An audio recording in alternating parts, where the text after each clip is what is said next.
बंसी आज आप लोगों के समक्ष एक सच्ची और ज्वलंत कहानी जो शायद दिल को छू जाए प्रस्तुत करने जा रहा हूँ। चूँकि इस प्लेटफॉर्म पर मेरा यह पहली कहानी है, इसलिए हो सकता है कुछ महानुभव को कुछ कमियां नज़र आए। अगर आती है तो मैं उनसे गुजारिश करूँगा कि वे अपना बहुमूल्य सुझाव प्रदान कर इस कहानी को या यूँ कहूँ कि अपने अनुभव से मेरे अनुभव को और भी अच्छे से तराशने में मदद करें। इस कहानी का मुख्य शीर्षक है मौत का जश्न। मौत का जश्न उन प्यारे दोस्तों के नाम जो परिवार के सपने को अपना बना, कभी मेल तो कभी खान में इस सोच में जीते हैं कि उनकी मौत के बाद उनके परिवार को किसी प्रकार की कोई कमी ना हो। वो सोचते हैं कि मौत के बाद उनके परिवार का क्या होगा, लेकिन एक कड़वा सच इस समाज का यह भी है कि जब किसी की जमा पूंजी बहुत ज़्यादा हो जाए तो रिश्तेदार अर्थी को कांधा भी पैसे का हिसाब लगा कर देते हैं। कुछ ऐसा ही आलम मैंने अच्छे रईसों की और उन लोगों की जनाजे में मैं देखा जो दिल को छू जाने वाले था। और शायद इसीलिए मैं मजबूर हुआ उस कड़वे सच को बताने के लिए जिसपे हम पूरे उम्र ताउम्र यह सोचते रहते हैं कि क्या होगा।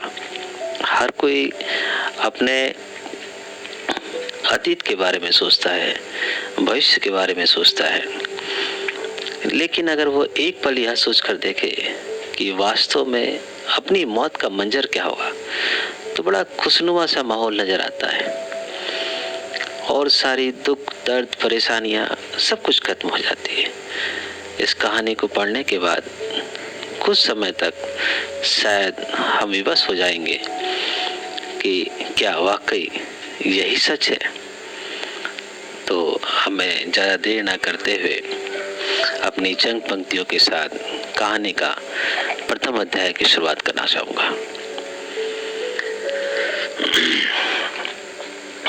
जल रही है चिता, जल रही है चिता, उठ रही चिंगारियाँ, जल रही चिता, उठ रही चिंगारियाँ, कुछ गम में रो रहे, कुछ गम में रो रहे, कुछ मारे किलकारियाँ।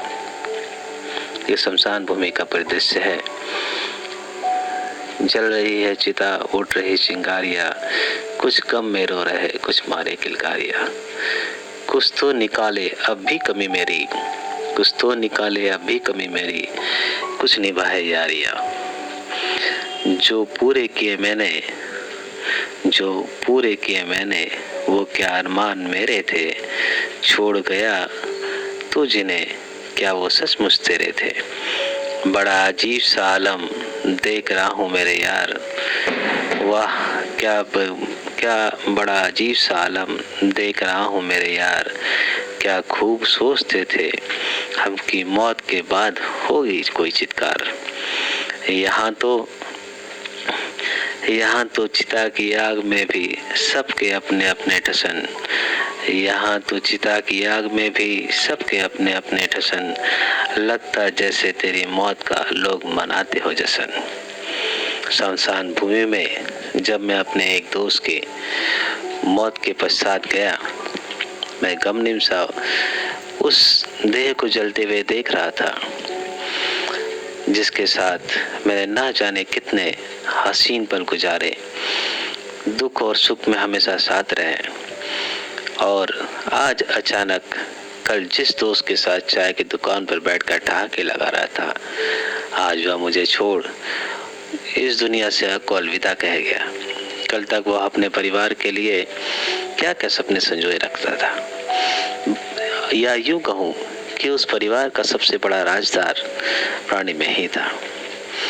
वह मेरे साथ यहाँ जब आया तब वह अकेला सिर्फ और सिर्फ अपने उस परिवार के खातिर था जिसे उसने बड़े प्यार से बनाया, बच्चों को पढ़ा लिखा कर बड़ा किया।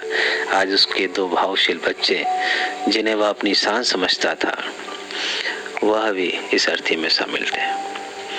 वह अपनी सोच में डूबा हुआ था कि तभी किसी ने पीछे से आवाज दी, अंकल अंकल, मैं बहुत चक्का सा रह गया। अंकल, पापा की सर्विस सीट में किस किस का नाम होगा? अरे ये कैसा बेतुका सवाल। फिर मैंने उसकी ओर गौर से देखा, बड़ा अजीब सा सवाल था। अंकल, पापा की सर्विस सीट में किस किस का नाम होगा? मैं भी सोच में पड़ गया कि आखिर उस पिता की अंत्येष्टि में आया हुआ पुत्र भला ये कैसे सवाल पूछ सकता है। उसने फिर से अपने सवाल को दोहराया, अंकल आप बताइए ना, आप तो सबसे नजदीके थे, पापा की सर्विस सीट में किस किस का नाम होगा? उसका दोबारा सवाल पूछ करके मुझे बहुत क्रोध आया, लेकिन मैंने अपने क्रोध को काबू कर मैंने यह जानना चाहा कि आखिर वह ऐसा क्यों कर रहा है। आखिर ऐसी क्या वजह है जो अपने पिता की अर्थी को कांधा दे, यहाँ तक अभी जिसकी चिता भी ठंडी नहीं हुई, और उसका ये सवाल, आखिर ऐसी क्या वजह है? मैंने कहा, बेटा ये कोई समय है? नहीं अंकल, माफ करिएगा, मैंने ऐसे ही पूछ लिया। तभी किसी के बहुत तेज रोने की आवाज के साथ छोटा भी उस ओर लपका और ऊंचे स्वर में मृत्यु पर कम लेकिन किसी और बात की चिंता में उसका भी रो का साथ देने लगा। मैं यह नहीं समझ पा रहा था कि आखिर उन दोनों का रोना किस बात को लेकर था। वे दोनों अपने पिता की मृत्यु पर रो रहे थे या उन राज को नहीं जानने के कारण रो रहे थे जो उनके पिता ने उन्हें नहीं बताए। मैंने देखा कि वो मृत्यु पर तो कम लेकिन किसी और बात पर ज्यादा चिंतित थे। मैंने अनदेखा किया क्योंकि मेरे सामने आज उस देह को जलते हुए मैं देख रहा हूँ जिसे कई बार मैंने सजने संवरते हुए देखा था। मैंने देखा मेरे बाजू में बैठे हुए कितने ही शख्स अभी तक घर पहुंच गए थे। सभी धीरे धीरे निकलते जा रहे थे, जैसे बस यहीं तक का साथ कहकर सभी अलविदा बोलते हुए जा रहे थे। लगता जैसे वो भी अंतिम विदाई देने आए हैं। लेकिन हाँ, एक बात जरूर थी, हर व्यक्ति एक बार मुड़कर देखना कोई नहीं भूला। हर व्यक्ति एक बार मुड़कर देखा। जिनमें कुछ की आंखें नम थी तो कुछ की आंखों में मेरे मित्र की ऐश्वर्य गाथा नजर आती थी। सभी अपने अपने कर्तव्य से बंधे थे और अपनी व्यस्तम जिंदगी का बहाना देकर शमशान भूमि को छोड़कर जा रहा था। आना तो उनकी मजबूरी ही थी, क्योंकि मेरा मित्र था ही कुछ ऐसा, कभी किसी को निराश नहीं किया उसने। जैसा बन पड़ा सबकी मदद करता रहा। लेकिन एक दिन अचानक, खैर मौत हो चुकी, काम के दौरान हुई थी, इसलिए कुछ अधिकारीगण को भी आना पड़ा कि बाद में समस्या उत्पन्न ना हो, कोई यूनियन मैटर ना हो, इसलिए वो भी उपस्थित हो गए। लेकिन थोड़ी ही देर में अपनी झूठी और बनावटी बातें बनाकर अपनी व्यस्तता बताकर चले गए।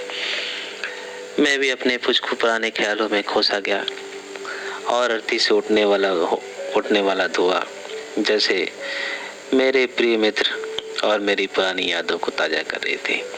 तभी अचानक छोटे ने आवाज सुनाई दी, अंकल पंचाग्नि का समय हो गया। मतलब साफ था, अंतिम विदाई, जिसे अक्सर हम दोनों कभी कभी मजाक में कह दिया करते थे कि देखना एक ना एक दिन मेरी पंचाग्नि देते समय तुझे मेरी याद जरूर आएगी। कमबख्त, क्या पता था पहली बारी मेरी ही होगी।